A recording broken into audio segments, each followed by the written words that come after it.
একজন কৃষক পাট বিক্রেতা পাট বিক্রি করার জন্য বাজারে নিয়ে গেছে।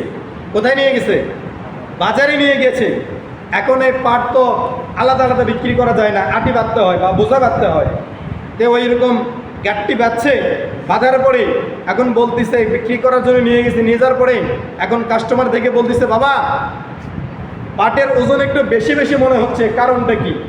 তখন উনি এখন রাগ করে বলতেছেন, পাটের মধ্যে হাতি আছে তাই ওজন বেশি হচ্ছে। কি করে বলছে?